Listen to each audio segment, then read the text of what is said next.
Hello everyone. Before we discuss our today's topic, which is undoubtedly going to be interesting, we need to know a few things. So, have you ever seen this guy? Okay, if not this, then this logo? Or maybe this one? Well, most of you must have guessed it till now.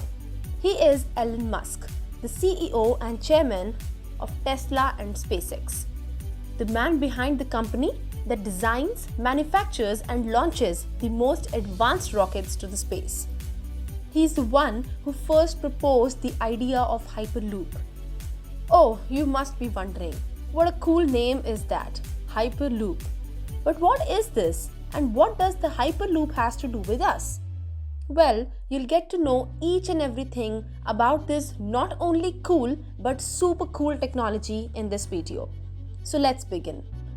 Hyperloop is basically a mode of transportation that will take you from one place to another very fast. But how fast? Faster than a car or a train or an aeroplane? Let's understand this with an example.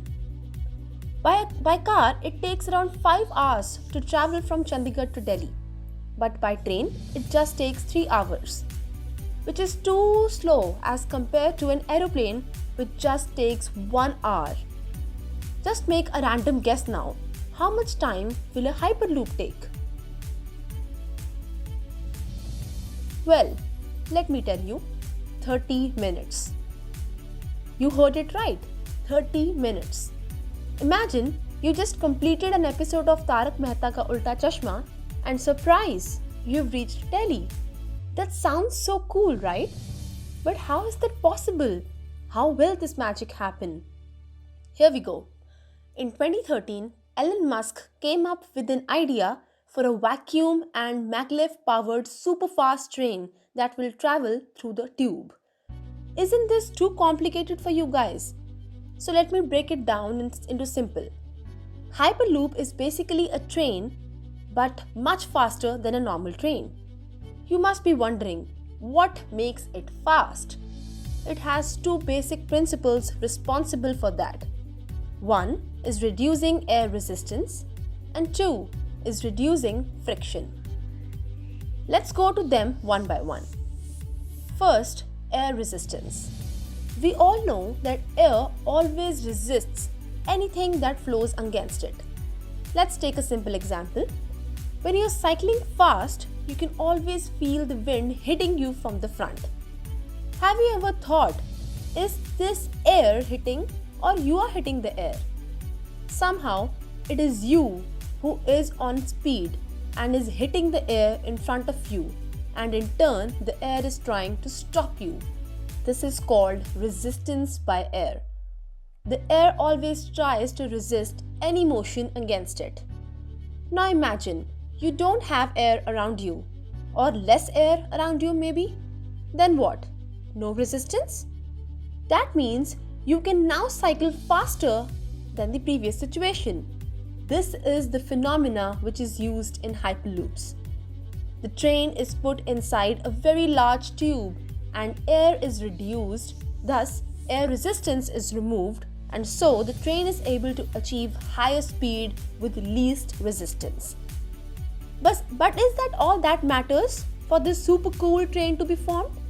Oh no, not at all. This is just one part. Here we go with another principle. Now just try to rub your hand against the table. Does this table try to stop your hand? Indeed, yes, it does. Now just try to move your hand an inch above the table in the air. Try rubbing it again. Wasn't this easier?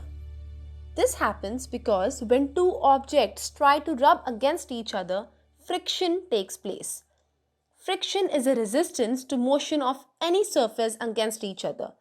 Friction is everywhere and literally everywhere. Let us take some simple examples. You're pushing a table on the floor, friction is between the table and floor. During cycling, it is between the tires of your cycle and the ground. Your teacher rubbing the duster or chalk on the blackboard, it is between the chalk/duster and the blackboard. And so on and so forth, the examples continue. Let's talk about the train now. When the train runs on the track, its wheels rub against the track and create friction just as it happens between your hand and the table. So now imagine, what if the train does not touch the track and just floats above it, moving forward? Doesn't that sound fascinating? But how is it possible? Here we go. A magnet has two ends, north and south.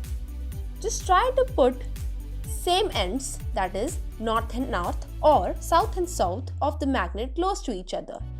They'll always push each other apart. What if we take two huge magnets and put one under the train and one over the track? They will obviously push each other apart. Guess what will happen now? The train will rise above the ground. Whoa, that sounds so magical. Such trains are called maglev trains, magnetic levitation trains. These are currently running in our countries like Japan and China. Now let's revise all we have learned and make this cool hyperloop. Air resistance. Reduce air around our train by putting it inside a tube with less air.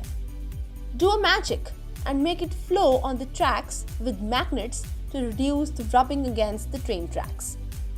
We are ready with our super cool train. Put inside a tube floating above the tracks. But wait, did we forget something?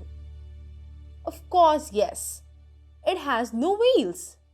It has no wheels touching the tracks. It is floating. How will this pretty thing move forward?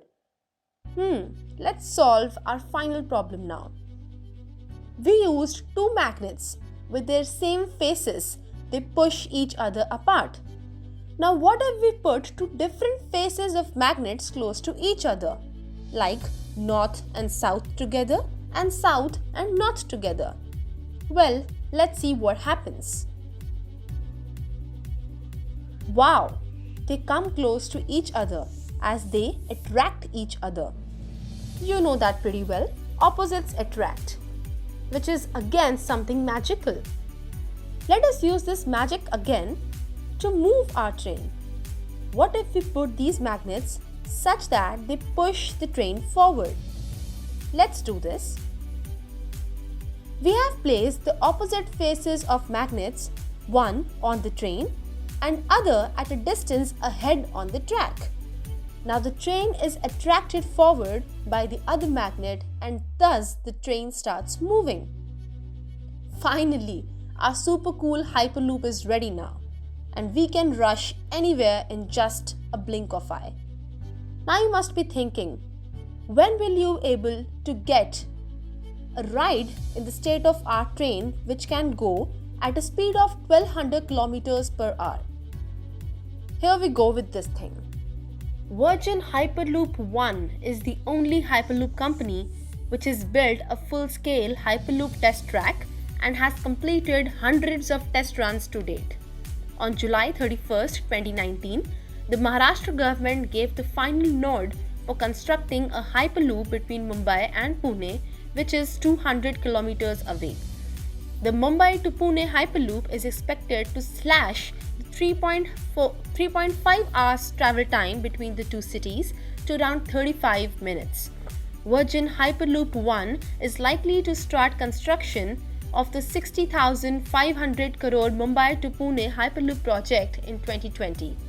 So approximately by the time you get in your college, Hyperloop will be running in our country. Get ready for a ride of this rocket train. Thank you everyone. Hope you guys enjoyed the lecture. Do share your valuable feedback and queries in the discussion board. We'll love to help you more with your questions. Thank you.